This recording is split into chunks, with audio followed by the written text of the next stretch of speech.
Hey, this is Ben Solomon, and welcome to this episode of the Techno Leadership Show.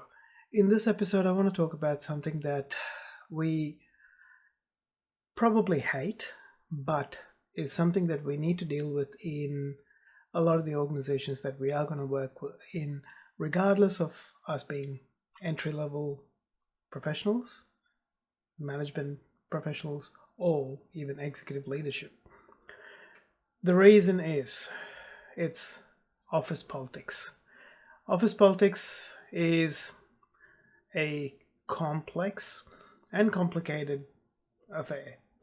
The issues are not as straightforward. Things are not as straightforward because you might have people who are visibly the manager, but at the same time, the power as such might be vested elsewhere. So you might have someone who has a title of a manager, but there's someone in the background who's pulling the strings, who is, going and speaking to the manager of the person who's meant to be the manager and influencing things subversively from the back.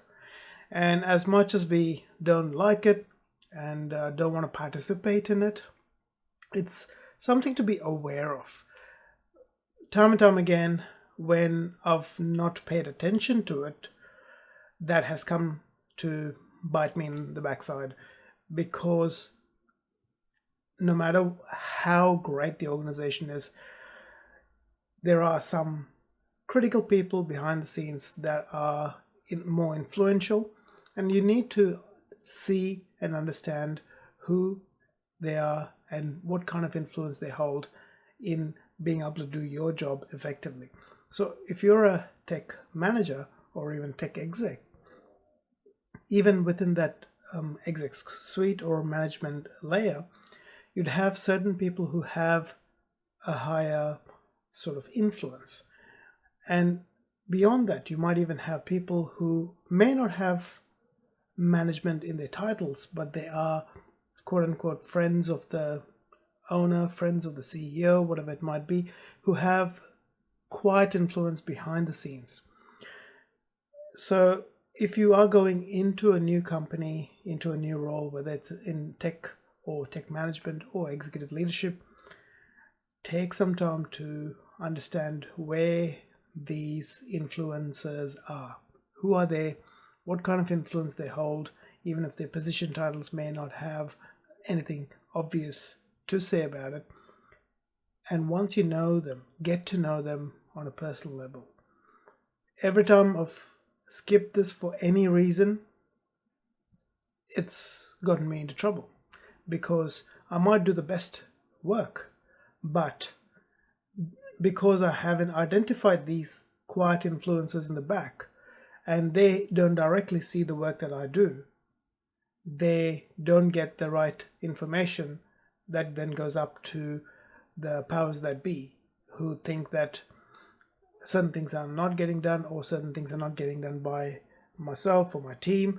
So, which means it then negatively affects the perceptions of the technology team and the tech manager.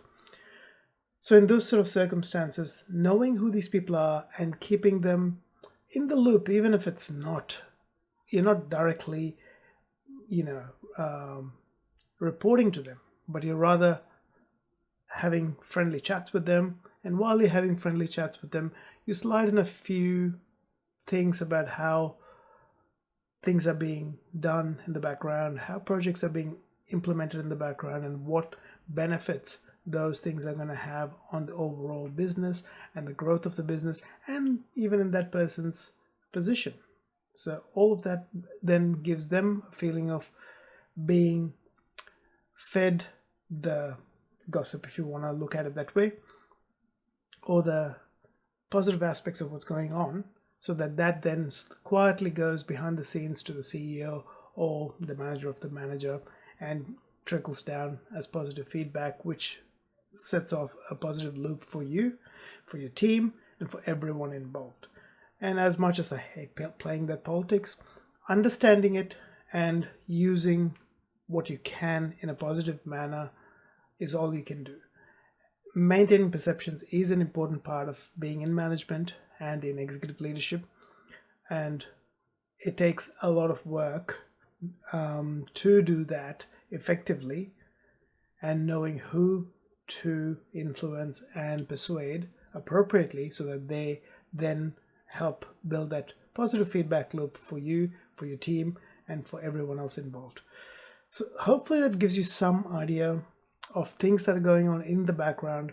For many years I was oblivious to it, and then I was very fortunate to have a few people who, came up to me and kind of helped me understand these aspects. And look, by no means am I great at this yet. I'm constantly looking at understanding and improving my skills in managing such relationships, because it is in some ways a form of stakeholder management, because they are the invisible stakeholder, if you want to look at it that way. They may not directly be affected by you, they may not directly affect you, but they indirectly play a part in you being able to effectively get the job that you're there to get done. So hopefully that helps you out. I wish you all the best in your journey as a tech professional, manager, and leader. If you like this episode, please hit the like button. If you haven't subscribed yet, please hit the subscribe button so that you're notified of future episodes as they are released. If you have any questions that you'd like me to cover or answer, please let me know with a comment in the comment section below. Or if you have any feedback, that would be appreciated as well in the comment section below. I look forward to talking to you in a future episode. Take care and have a great day.